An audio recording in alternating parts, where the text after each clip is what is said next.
Buenos días, buen domingo. Voy a conversar en la primera parte de este programa con el doctor Benigno Alarcón. Él es director del Centro de Estudios Políticos y de Gobierno de la Universidad Católica Andrés Bello. ¿Cómo está la política Feliz domingo, Carlos. ¿Cómo está la política y el gobierno? Bueno, yo creo que el gobierno debe estar celebrando en este momento. El de la Católica. Y la política, no, el gobierno de la Católica está bien, ya, afortunadamente. okay. Ahí seguimos trabajando como de costumbre. Ajá. ¿Y el otro gobierno que tú dices? Bueno, el otro gobierno creo que debe estar celebrando porque la estrategia que se habían planteado desde el año pasado ha funcionado. ¿Y cuál era la estrategia? Bueno, básicamente divide y vencerá. Y básicamente el gobierno en la elección parlamentaria generó muchas oposiciones. Claro. Se inscribieron algo así como 14.000 candidatos y terminó quedándose con el 92% de la asamblea. En esta elección, donde había 3.082 cargos en disputa, inscribió 3.082 candidatos, mientras que eso que llamamos las oposiciones, o que Maduro llama las oposiciones, terminó inscribiendo 70.000 candidatos y terminaron con los resultados que eran de esperarse. O sea, básicamente hubo una enorme dispersión del voto, además de la abstención. Lo que era predecible completamente. A quienes dicen que parte de la culpa o del éxito del gobierno y la culpa para la oposición es que no se pusieron de acuerdo nunca. Y mientras el gobierno se unía, la oposición se dividía. ¿Eso es correcto? Bueno, yo creo que hay una responsabilidad allí compartida. Yo creo que no podemos exonerar a la oposición de su responsabilidad, pero también hay que recordar que el gobierno generó otras oposiciones. O sea, todo lo que allí se etiquetaba como oposición no necesariamente lo era. Unos lo eran, otros no. Digamos que los que son oposición y no se unieron tienen la responsabilidad de las decisiones mal tomadas, pero por el otro lado también el gobierno generó otras oposiciones y incentivó a otros grupos a inscribirse justamente para generar esa enorme dispersión del voto. Entonces, ¿qué terminamos teniendo? Bueno, en promedio aproximadamente unos 24 aspirantes por cargo, y en las alcaldías y gobernaciones, en la mayoría de ellas anduvimos por el orden de 14 candidatos por cargo aproximadamente. Y es tan fácil así que un gobierno convenza a alguien que se inscriba con unos intereses determinados. Bueno, a ver, yo creo que hay gente que de alguna manera tiene aspiraciones y en algunos casos esas aspiraciones pueden ser legítimas, y el gobierno básicamente lo que le facilitó es el camino para que entrara en la competencia de alguna manera. Y bueno, en la mayoría de los casos eso salió mal. O sea, aquí hay un tema básicamente que funciona por una serie de incentivos que además funciona. Hay una cosa que es muy curiosa. Nosotros en nuestras clases, nosotros en un programa que es de gobernabilidad, nosotros montamos una simulación donde había unas elecciones similares a las que vivimos en Venezuela el domingo pasado. Y estamos hablando de estudiantes de posgrado, estudiantes que conocen la materia, que son críticos de las cosas que se hacen mal, 256 estudiantes en ese programa. Jugamos a una elección y terminaron cometiendo exactamente los mismos errores. Entonces lo que te quiero decir es que la estructura de este juego importa. No es verdad que si la gente entiende lo que está pasando, no reacciona a esos incentivos. No funciona exactamente de esa manera, sino las ofertas no funcionarían cuando estamos, por ejemplo, en el Black Friday, o no funcionarían otros incentivos, y el gobierno conoce muy bien con qué incentivos jugar para esto y los manejó de manera magistral sin lugar a dudas. Decía que una de las cosas era que la oposición debía convencer a los militantes de que el discurso ideológico no funciona. Funciona más lo práctico. Bueno, a ver, yo creo que el principal componente de esta campaña no fue ideológico. O sea, yo creo que aquí hubo un componente básicamente de estrategia de división, abstención y dispersión del voto opositor. Y por el otro lado hubo una movilización, digamos, muy importante de la maquinaria del oficialismo. A mí, por cierto, me tocó ese día ser miembro de mesa, salí en el sorteo. El único sorteo que me he ganado en mi vida ha sido el de miembro de mesa. Y resulta que una de las cosas que me encontré, bueno, es que fue muy evidente la disciplina y la capacidad de movilización que demostró el gobierno en esta elección, trayendo a sus votantes a la mesa y haciéndolos votar, ¿no? Dice que la solución del problema también forma parte de que los líderes sean más humanos y menos sectarios. Bueno, yo estoy completamente de acuerdo con eso. Yo creo que uno de los grandes problemas que hemos tenido es que el liderazgo político en general ha perdido conexión con la gente. y creo que los índices de abstención que nosotros vimos que son los más grandes que hemos tenido en una elección hasta ahora, en parte sí se explican por la diáspora, hay mucho elector que está fuera del país, pero la realidad del asunto es que no podemos tapar una gran verdad que es la abstención, sencillamente justificándola por la diáspora. La diáspora importa, pero la diáspora no es la única explicación a la abstención. Y creo que una parte importante de esa abstención tiene que ver con las expectativas de la gente. Si la gente no tiene la expectativa de que la elección va a servir para algo, que va a cambiar su vida, que va a mejorar su situación, inclusive si no tiene la expectativa de que puede ganar, de que sus candidatos van a ganar, la gente no participa. ¿Y ese mensaje no llegó? Yo creo que ese mensaje no llegó. Yo creo que la mayoría de la gente ¿No lo envió, no llegó o no lo supieron enviar, como dicen? Bueno, yo creo que en parte la gente está muy escarmentada. O sea, la gente, tú cuando hablas hoy, cuando haces, por ejemplo, grupos focales o entrevistas grupales, tú te encuentras que la gente te dice, bueno, ya lo hemos intentado todo y nada ha funcionado. Pero también por el otro lado hay un reclamo, y eso es muy importante, a la falta de unidad en la oposición. Y yo creo que estos niveles de abstención son un mensaje a la oposición.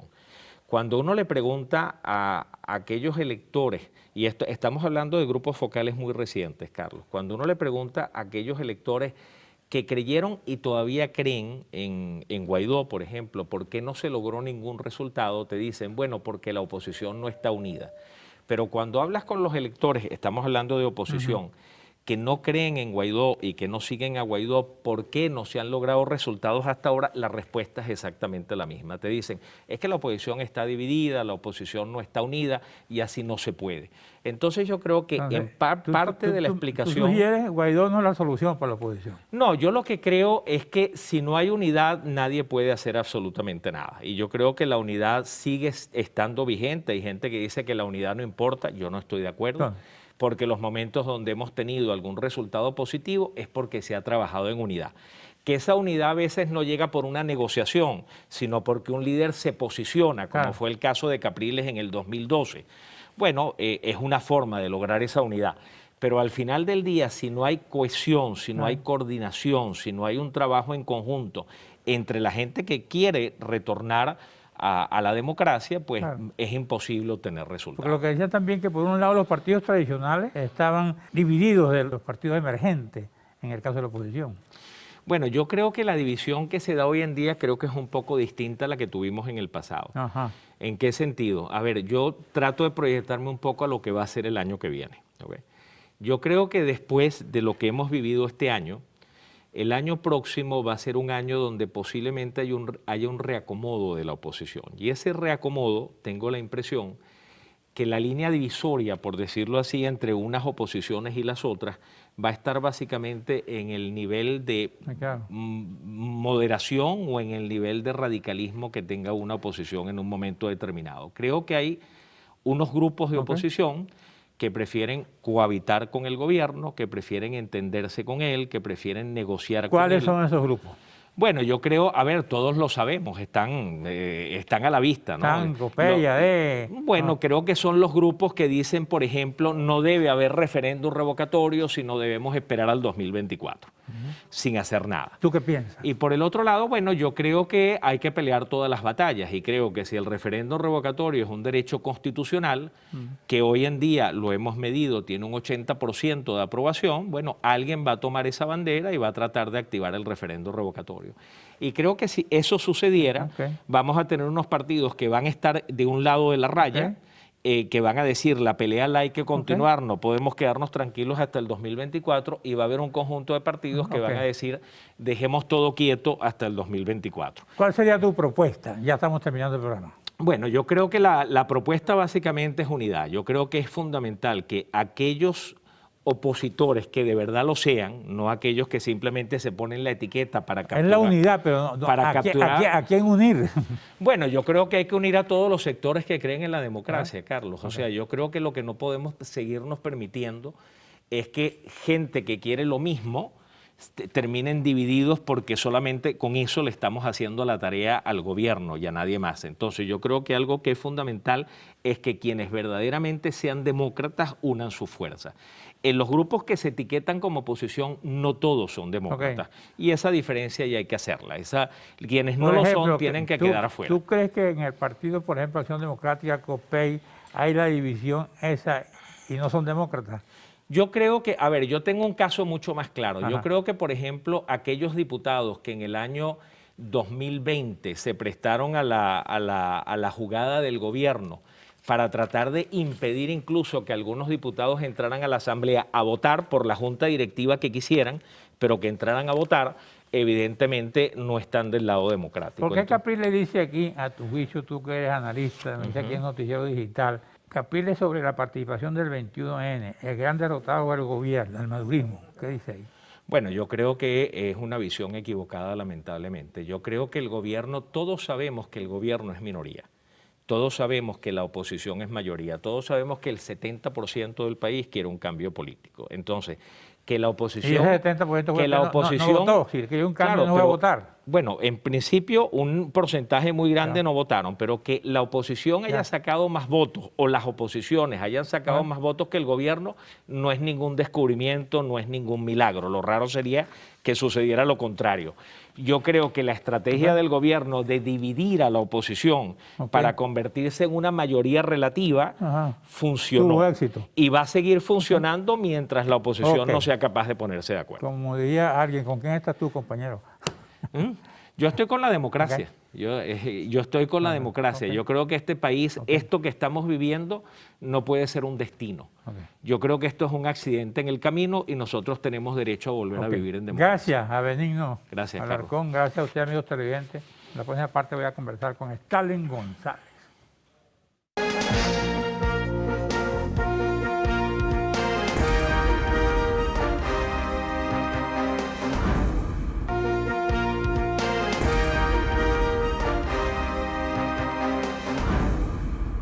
Bueno, ahora voy a conversar con Stalin, que no es ruso, sino González. Y ni es familia de Lenin tampoco. ¿Cómo estás tú? Bueno, aquí estamos en la lucha. A estas alturas del proceso, ¿cómo ves tú la situación después de todo lo que ha pasado, incluyendo los diálogos? Sí, creo que México. ha pasado una semana, ¿no?, de la elección. Creo que hay muchas cosas que pensar y que analizar de los resultados. Vaya pues. Creo que lo primero es 9 millones de personas. No es despreciable el que hayan votado 9 millones de personas. Creo que si sumamos los que no votaron por el PSUV y los que no votaron, mandaron un claro mensaje de que este país no es madurista. Hay un mensaje también a la oposición, al no respaldar y no participar. Hay un mensaje claro de que la oposición no ha tenido una línea correcta, no ha tenido los mensajes y no ha hecho todo lo posible por reconquistar al pueblo. Creo... En esa oposición te incluyes tú. Claro. Y hay una dispersión del voto opositor que hizo que el régimen tuviera más espacios de lo que debió haber obtenido. Porque si sumas el voto opositor o el voto no PSUV, es mucho mayor que el voto PSUV. Entonces, eso tiene que llamarnos la atención. El que pudimos haberlo hecho mejor, pudimos haber tenido una mejor unidad, pudimos haber decidido con tiempo ir a la elección, pudimos haber hecho una selección de candidatos distinta y hacer una campaña distinta. Ahora, dicho eso, también creo que la oposición logró tener una estructura organizativa en un tiempo récord. Si vemos el informe de la Unión Europea, la oposición es el factor que tuvo más testigos de mesa en los centros visitados. Eso quiere decir que hay una estructura, hay unos partidos, una gente que está ávida de ir a la elección. O sea, que todo ese debate que se había dado de no ir o no ir, pareciera que en las estructuras abajo no estaba y que era una cosa más de su dirigencia. Entonces, hay que reflexionar de lo que estamos haciendo. El país rompió con el chavismo, el país no es madurista. Ahora, ¿cómo construimos una alternativa de cara al futuro que logre el cambio político que necesitamos? Y eso también abre la puerta a la negociación, al acuerdo, al diálogo. Y yo creo que hay que mirar eso también, ¿no? ¿Cómo ves tú, que hablas de negociación y diálogo, lo que pasó en Santo Domingo y lo que pasó en México? A ver, ¿Cuál es tu análisis? y en el medio Barbados, de esos Sí, dos. sí, en el medio de está bien. Que creo yo que debemos dejar la negociación de micrófono. Creo que el error de Dominicana y en parte el error de México es una negociación de micrófono. ¿Por qué?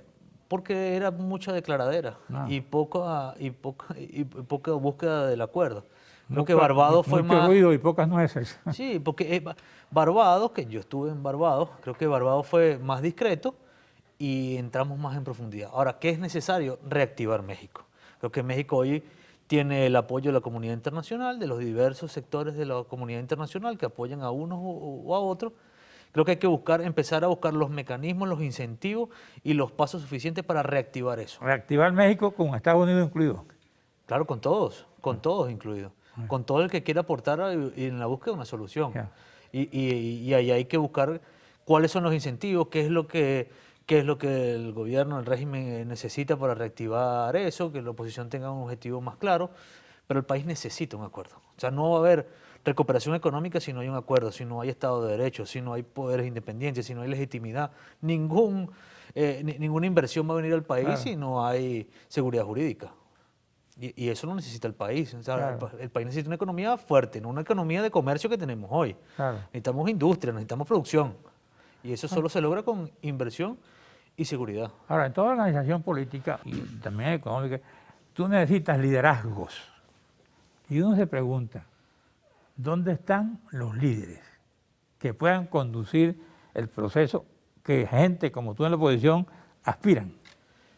Yo creo que dentro de la reflexión producto de la elección, de los resultados electorales, tiene que venir una profunda reflexión de los partidos, ¿no? ¿Cómo estamos llevando nuestros partidos? ¿Para qué son los partidos? La política tiene que ser para ayudar a la gente. Y pareciera que aquí hay posiciones muy tomadas y hay que buscar los acuerdos internos también. Y hay que, si nosotros nos hubiésemos asumido hace un año el dar el paso para mover el tablero, o sea, porque al final, ¿por qué la oposición retoma ir a la elección? Porque se nombró un nuevo CNE. ¿Cómo se nombró ese nuevo CNE? Bueno, porque nos atrevimos algunos a dar ese paso y buscar un CNE distinto. Exigir que viniera la Unión Europea y la observación internacional, que hubiese mejoría en las condiciones electorales. Y todo eso se hizo desafiando un poco o estando por fuera del liderazgo tradicional que lleva la oposición. Ahora, esto no es una competencia de liderazgo, yo creo que Claro. todos hacemos falta, Claro. todos aportamos. El tema es que todos tenemos que reconocernos y el debate es el que enriquece el plan, no la imposición. Y creo que hay algunos que creen que el liderazgo lo confunden con imposición. Y parte del liderazgo es escuchar a las voces distintas, a los que tienen otra opinión, a los que tienen otro punto de vista, y hace falta eso dentro de la oposición, ¿no? La victoria de Rosales. Contundente además. Es el gobernador con que más porcentaje tomó ventaja. Ajá. Si tú en fueras la- un analista objetivo, que naturalmente no lo eres, pero si lo fueras, si se produce ese milagro, ¿qué dirías tú al analizar ese triunfo? Yo creo que la ese gente- regreso de Rosales al Zulia. Yo creo que la gente uno quiere cambio, ¿no? Y el cambio no quiere decir que eso sea generacional, porque si no, no hubiesen votado por Manuel. Entonces, la gente quiere cambio. Y hay una nostalgia de cuando las cosas estaban bien. O sea, y es indudable que Rosales, cuando fue alcalde y gobernador de Maracaibo y del Zulia, hizo las cosas bien. Entonces, la nostalgia, el recuerdo de que se pueden hacer las cosas mejor, porque la elección se regionalizó. Y si vemos datos estado por estado, ve que la gente votó, uno, por el que tenía más opción y dos, el que le podía ayudar a cambiar su situación individual o la situación de su comunidad. Aunque la elección se regionalizó, el debate estaba en los gobernadores, en los alcaldes, en el servicio de aseo urbano, en el acceso al agua potable, en la iluminación de las calles, en la limpieza de las calles. Ese era el debate que estaba, Ok. porque ese es el funcionario que estaba para elegirse, no era otro. Claro. Y creo que ahí Manuel dio una muestra Allá ganó de Manuel liderazgo. Rosales, no ganó un Nuevo Tiempo. Allá ganó Manuel Rosales en la tarjeta de la unidad. Nosotros hicimos campaña por la Correcto. tarjeta de la unidad. ¿Y un Nuevo Tiempo qué pasa? Claro que evidentemente es el partido que sale mayor favorecido en el Zulia, pero eso es una victoria de la unidad. Claro. y un nuevo tiempo apostado a la unidad. Ahora, esa unidad debe ser hoy más amplia, Y esa unidad debe incluir más gente. Esa unidad, ¿por qué no se trasladó a otras partes? Porque, bueno, es parte de del balance que debemos Ya. hacer. Nosotros tuvimos la oportunidad de convertir la tarjeta de la unidad en un vehículo para la gente y lo convertimos en una herramienta sectaria al final. Eso fue lo que hicimos, una herramienta política que le cerró el paso y espacio a otros factores de la oposición. Y hacia allá tenemos que ir, a construir una unidad más amplia. La unidad no es solo la tarjeta de la unidad. La unidad hoy es mucho más amplia que eso y a todo ese, a todos esos equipos, a todos esos partidos, a todas esas individualidades hay que incluirlas para el plan de futuro, porque al final hay una puerta que se está abriendo. Claro. Y pareciera En esa unidad hay cabida para todo, incluyendo para la gente de Bernabé, para la gente de Henry Ramos, para otro tipo, yo no meto- de gente de COPEI, de gente del Mira, Partido Comunista. yo creo Vamos a un que- receso y te dejo la pregunta. Vale.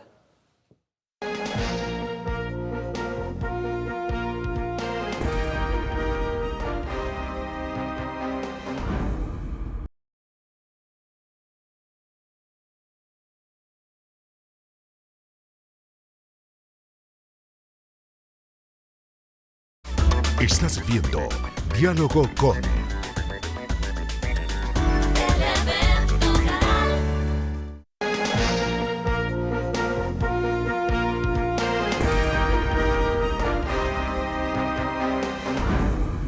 Bueno, adelante Stalin. Aquí dice Enrique Caprile, atribuye la derrota de la oposición en Venezuela a la falta de unidad y egoísmo. Ahí te dejo esa pregunta Sí, y el y comentario que tú tienes que hacer. Sí, la pregunta que quedó en el aire con el tema de la unidad, que tiene que ser más amplia, ¿quiénes caben ahí? ¿No? El primer análisis es que no hay que meter a todo el mundo en el mismo saco. O sea, todo eso llamado de los alacranes, yo creo que todos no son iguales. Creo que todo eso que llaman Alianza Democrática se nutre de nuestro sectarismo. Sí, hay unos que tienen un plan individual, tienen un plan no muy transparente, pero también nosotros no abrimos aquí el espacio suficiente para que ellos estuvieran y los empujamos hacia allá. Creo que, como dice Enrique, y también lo dijo Manuel en su discurso cuando quedó electo, la falta de humildad de nosotros hizo que no tuviéramos los grandes acuerdos que pudimos haber tenido. Y si suman los votos de la oposición en algunos sitios, pudimos haber obtenido más espacios de los que hoy tenemos, y eso tiene que ser un aprendizaje y una reflexión. Hoy la Mesa de la Unidad Democrática es un vehículo y la oposición, el G4 y todo eso no es el dueño de la oposición ni es la única oposición. O sea, toda la oposición no estaba en la tarjeta de la unidad. Aquí tenemos que recomponer a la oposición, reconocernos a lo interno, reconocer que tenemos puntos de vista distintos, reconocer que hay un país que está esperando por nosotros, que nos está viendo, que necesita una alternativa, que necesita de nosotros para salir de la crisis. Hoy el modelo que plantea el PSUV, el chavismo, el madurismo, es un modelo fracasado, un modelo que nos metió en la peor crisis de nuestra historia. Ahora tenemos que dar muestra nosotros ahora, bueno, cuál es nuestra alternativa, cuál es nuestro plan, cuál es nuestra propuesta de país, y eso tenemos que consensuarla, y ahí hace falta de todos nosotros la madurez suficiente de entender que el Como país nos decía necesita, ¿no? Diosdado, que somos fracasados, pero le ganamos. No, ¿Qué pero opinas tú? yo creo que el PSUV tiene una triste victoria, porque sabe que tiene una herida abierta. O sea, al final sacaron menos votos. Es un país que rompió con el madurismo y con el chavismo, rompió totalmente. Sí, ganaron espacio por errores nuestros, y los errores en política se pagan, pero ellos saben que de cara al futuro la tienen difícil, porque al final han tenido todo el poder durante todos estos años, poder económico, poder político, poder militar, y no pudieron resolver los problemas de fondo. Más bien este país se ha hecho más pobre cada día, hay una brecha de inequidad cada día. Cuando uno va al interior y ve, una cosa es verla desde Caracas o verla desde afuera como lo ven algunos, cosa es ir al interior y ver cómo las ciudades de este país están todas oscuras, donde no hay recolección de basura, donde la gente no tiene dinero para comprar, donde la Ajá. caja Club esa lo que reparte es unos frijoles chinos. Pero que ganó son la más malos. oposición. ¿Cómo? Ganó la oposición en esas ciudades donde hay esa No, crisis. yo creo que la oposición, por no ponerse de acuerdo, le regaló espacio al chavismo, y es parte de la reflexión. Por eso es que tenemos que poner primero el país. La política es para ayudar a la gente. La política no es para ayudarse a uno mismo, a un partido. No, los partidos son vehículos y la política tiene que ser para ayudar a la gente. El poder es para ayudar a la gente, no como lo utiliza el gobierno, que el poder es para mantenerse ellos. Y eso es lo que tenemos que cambiar, ¿no? Hay quienes sostienen que perdieron las gobernaciones, pero y ganaron. ¿Cuántas alcaldías ganaron ustedes? La oposición. La La oposición. oposición ganó 117 alcaldías. Ah, que tú no eras oposición. No, sí, no, lo que pasa es que habían dos alianzas. Ah, Lo que ya. me refiero es la alianza de la unidad y la alianza Ajá. democrática y los distintos otros factores. O sea, las alcaldías no PSUV son más de 117 alcaldías, creo. Ajá. Eso, ahí hay un espacio importante. La oposición nunca había tenido esos espacios. Y yo creo que ahí hay que analizar todo lo que pasó en el corredor electoral, en las ciudades urbanas, pero el voto castigo que hubo en los sectores más humildes, más en los sectores más rurales del país, es interesante. O sea, esos estados del llano y poblaciones del interior del país donde son más humildes, hubo el voto castigo contra el régimen, contra el PSUV. Y eso tienes que llamarlo a la reflexión todo, sobre todo el gobierno, pero ahí hay una oportunidad. ¿Quién ganó en Barinas? Que era tierra de... Bueno, hoy que todavía no es la fecha para salir Ah, ya. de este programa, no ha habido proclamación. Esperemos que haya proclamación. Yo soy de los que creo que ganamos, que ahí están los números, claro, y que el régimen tardó en decir los resultados porque estaban metabolizando la derrota, pero no quiero decir algo. Esto sale el domingo y hoy es jueves. Porque en una cosa objetiva, ¿cuál sería la ventaja de la victoria del gobierno frente a toda la oposición en conjunto? No, creo que el gobierno aprovechó la dispersión del voto opositor y ahí sobre eso tiene hoy unas victorias en espacio, pero es una alerta en el voto popular. Por eso creo que nosotros tenemos una oportunidad. Ahora, ¿A dónde fue el voto popular?